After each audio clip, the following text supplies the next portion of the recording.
Hello mga kabibig! Welcome back sa ating bago YouTube channel. Ito ang pinakamaingay ng YouTuber sa balat ng YouTube. Ako si Kabibig, maglabag-labag na tao with evidence. Ako po mga kabibig, anong nangyari kay Marcos Jr.? Bakit ito naging multo sa APEC? Tila yata hindi naging cream the crop. Mabango ang pangalan ni BBM. Akala natin, improving yung economy ng Pilipinas. O akala natin, number 1 tayo. Si BBM, kapagbangon ng ating ekonomiya.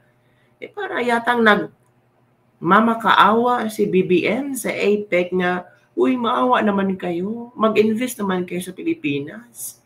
Nasaan na ba yung unang taon, 2 taon na nagpunta-punta si BBM sa iba't ibang bansa, tapos may sinasabi na, may mga investment, mga pledges.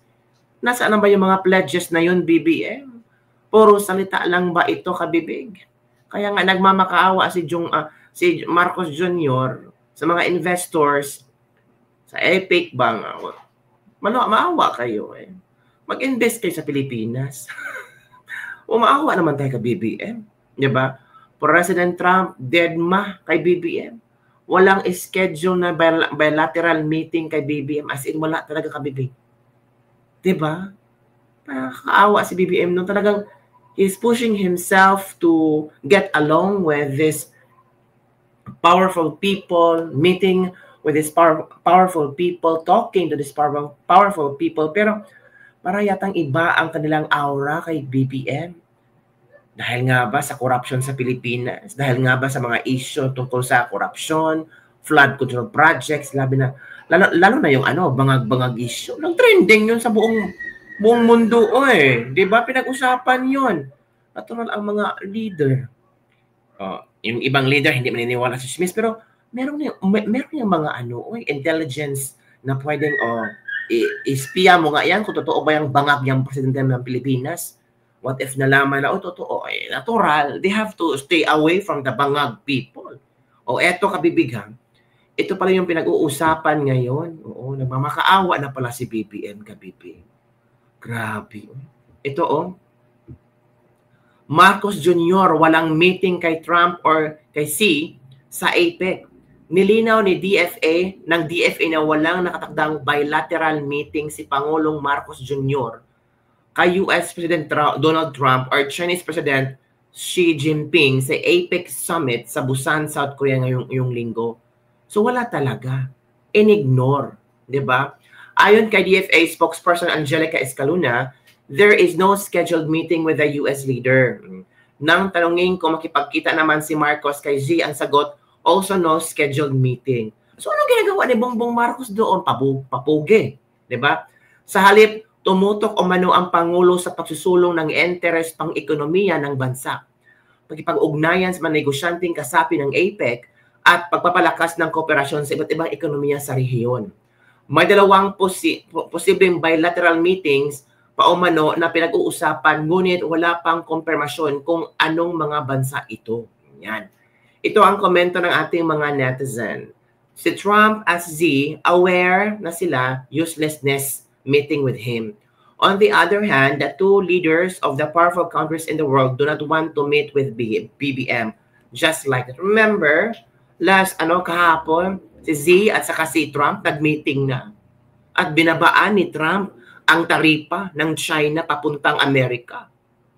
May good news. Diba? That's what we call ignored. Ignored na si BBM. Auntie Claire would be like, because President Trump and Xi didn't apply in advance for appointments to see His Excellency. Wow. Ganun ba tawag dito, popular? At talagang kailangan talaga magpa-schedule si Trump at si Xi para makausap si Bongbong Marcos. Itong si Bongbong Marcos nga parang asong ulol to na talagang hinahanapan ng way para makamit lang si Trump. Then nakamit na si Trump sa US, biglang bagsak 19% taripa ng Pilipinas. At ngayon si BBM, siya pa daw ang hindi gusto na i-zero taripa kasi makaka-apekto sa lokal na produkto. Bakit nakaka-apekto? Hindi ko maintindihan si BBM. Pati tulong mula sa ibang bansa, pag merong kalamidad sa atin, wala nang tumutulong. Wala nang tiwala sa kanya pati ang ibang bansa. kapakalan na lang ng mukha. Why should they meet with BBM? They already know they'll get scammed. Oh. Mangungutang lang yang sa'yo yung bill on travel allowance, di makautang paano, kurakutin na lang. Walang gusto makipag-usap sa bangag na presidente. What will they talk about? Another loans for the Philippines? Ano pang dala-dala ni Marcos para mahikayat si Z at saka si Trump na ang mga investors, ang mga businessmen sa China at sa Amerika ay mag-i-invest more sa Philippines? Ang gulo-gulo ng Pilipinas. Hindi nga ma-solusyonan ang flood control project na corruption. Diba? Ito baka nakainom ng anesthesia yung si Baby M. Manhid na sa lahat ng bagay. Huwag na, grabe naman komento ng ibang netizen. Meaning, they have the less interest with our president. Less interest with our president, less interest with the Philippines. Kakaya naman to. Diba? Bagsak ekonomiya ng weak President Bongbong Marcos. Mahirap pag-corrupt, kawatan, magnanakaw, buwaya, ang pino ng bansa. Halos lahat ng departamento, ahensya ni BBM, sangkot sa pagnanakaw at corruption. Alam niyo ba, kabibig, today? Nagpunta kami ng doctor for some check-up. Sabi ng doktor sa amin, naku, bagsak talaga ang ekonomiya ng Pilipinas sa ating bansa ngayon. May mga cost cutting, labor cutting na manggagawa. Ang tawag dito, pinare-resign or cutting talaga. Sabi nga ng doktor sa amin, kung merong mga dito sa akin, mga staff sa akin na willing mag-resign, agad-agad pipiramahan ko. Hindi na ako mag-along to bili kung magaling siya or hindi kasi cost cutting talaga. Hirap ang ekonomiya ng Pilipinas. Una ang sabi ng doktor sa amin. Pero si BBM, confident na confident mga kabibig. Oo, nag-share pa nga siya doon sa APEC. Oo, may speech si BBM. O napanood nyo ba ang speech ni BBM? Ito ang speech ni BBM. Parang walang nangyari kay BBM lang ba? Parang manhid yata si BBM sa sobrang gutom, sobrang bagsak na ekonomiya ng Pilipinas. O ito ka, BBM. Sector, particularly through our private sector advisory council, have evolved into government actions in the areas of digital transformation, infrastructure, development, sustainable energy, healthcare. And as a model of good governance, public-private sector cooperation helps align the government's work in many sectors to deliver quick, concrete results. We certainly value your insights and we welcome your ideas. We are fully prepared to work with you in transforming these ideas into real, tangible results. With these, the Philippines welcomes deeper collaboration with industry leaders to scale digital solutions, develop inclusive and sustainable business models, and build resilient value chains. Strong public-private partnerships and regional integration are essential to harness new technologies and create a connected, future-ready Asia-Pacific. Businesses must not only benefit from progress, but actively co-create future by leading in technology development and supporting startups, embedding sustainability and upholding good corporate governance that builds trust and magsalita. Despite progress, barriers such as regulatory fragmentation, uneven digital infrastructure, and supply chain vulnerabilities still persist. They hinder full economic integration and inclusive growth. So to overcome these challenges, the private sector must intensify its role in policy advocacy and cross-border standardization. While governments set policies, businesses bring the operational expertise and technology that will harmonize the different disparate systems. We call on industry leaders to share best practices, advance unified regional standards for data exchange, and co-develop interoperable digital tools that foster a transparent and inclusive digital ecosystem, creating a level playing field where enterprises of all sizes can compete and collaborate effectively across the region.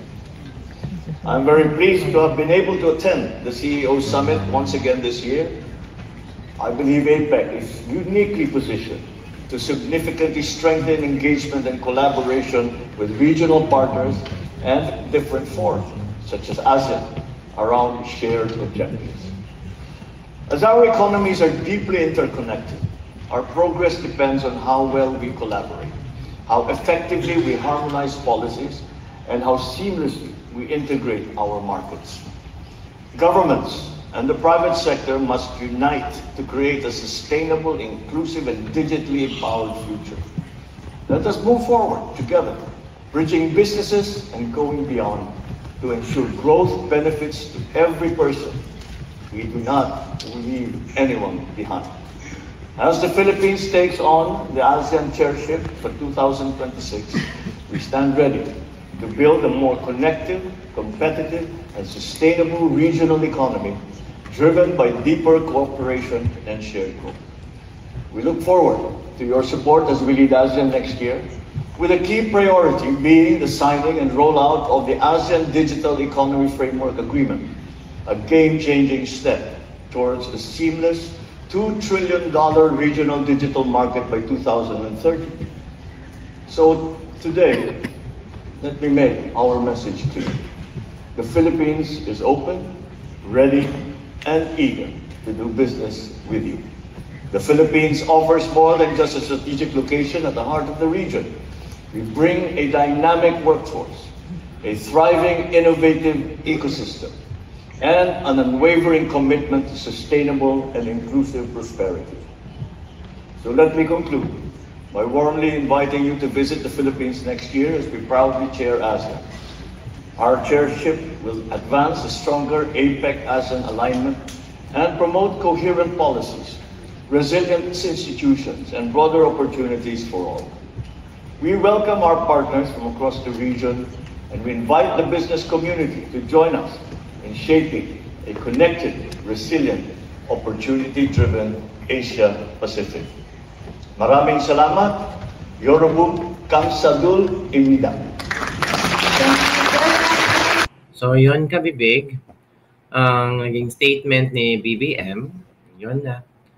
So hinimok niya ang ibang bansa na, tulungan niyo naman kami. Mamuhunan kayo sa Pilipinas. Oo, mamuhunan naman kayo. Ayan umapila Junior, Marcos Junior, umapila sa mga foreign investors. Mamuhunan naman kayo sa mga Pilipino. Invest in the Filipino. Yan mga kabibig.